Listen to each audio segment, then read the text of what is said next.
Olá, eu sou o professor Murilo Jacobi e hoje nós vamos falar sobre coronavírus e o seu impacto nos contratos administrativos. Como todos os senhores devem saber, e a mídia está divulgando, o coronavírus é uma pandemia mundial e que está impactando tanto a nossa vida privada quanto a administração pública. E nada mais evidente do que tratar os seus impactos nos contratos administrativos. Como os senhores sabem, a Lei 8666, no seu artigo 65, inciso 2º, a linha D, fala sobre a possibilidade de reequilibrar os contratos administrativos por fatos supervenientes de consequências incalculáveis ou imprevisíveis que mudem a equação econômica-financeira do contrato.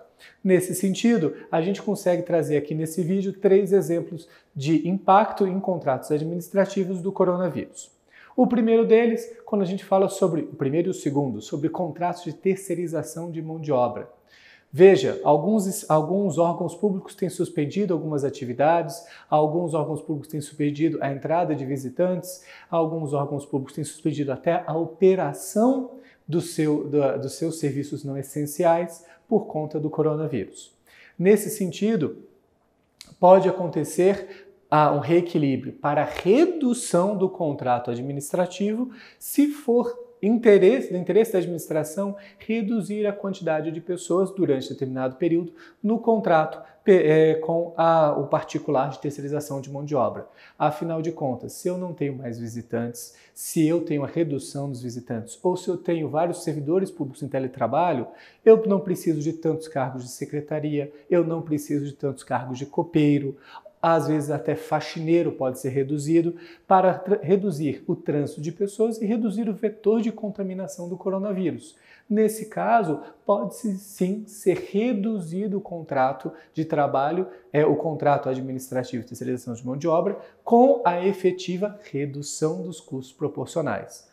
Vale destacar que se essa redução superar os 25% dos postos de trabalho, ainda que temporariamente, isso deve ser considerado porque você está falando sobre um impacto que é maior do que aquele previsto no contrato, de demissão de pessoal, de realocação de pessoal. Então, não é exclusivamente retirar os cargos que não estão usando da folha, porque isso tem um impacto indireto.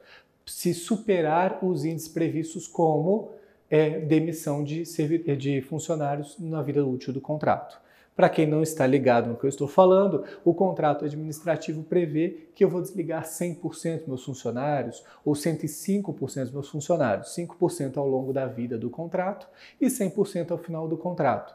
Se eu extrapolo essa previsão, porque eu preciso demitir mais pessoas, 30% agora, para depois recontratar ou depois da crise, aí meu limite do contrato vai chegar a 135% de demissão, por exemplo, cabe sim o reequilíbrio econômico-financeiro para cima. Então isso deve ser compensado nesse cálculo. O segundo hipótese, ainda a gente falando sobre terceirização de mão de obra, é no caso onde os empregados da contratada adquirem o vírus e precisam ficar em quarentena ou precisam ficar afastados. Do mesmo modo que a gente tem a demissão na parte da saúde, nós temos índices estimativos de quantidade de pessoas que vão se afastar por auxílio-doença.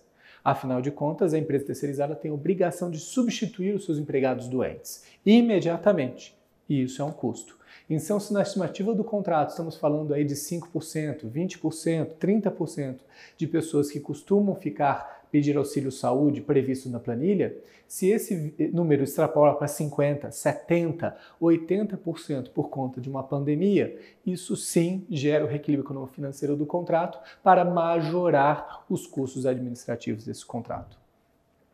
E o nosso terceiro exemplo é um contrato que ainda nosso Brasil não chegou nesse nível, nossas cidades não chegaram nesse nível, pelo menos quando gravamos esse vídeo, mas no caso de entrega de bens. Se alguma cidade brasileira fizer como fez o país, a Itália, lá na Europa, de proibir o trânsito de pessoas na rua, você vai ter serviços e materiais que vão atrasar a entrega. Isso decorre de um fato imprevisível ou previsível de consequências incalculáveis e que, portanto, gera, sim, o dever de reequilibrar o contrato e, às vezes, até de afastar alguma possível penalidade, porque a empresa fica limitada por um ato da própria administração. Para saber mais sobre contratos administrativos e desafios do dia a dia, assine nosso canal, clique no sino para receber as notificações dos novos vídeos e até mais!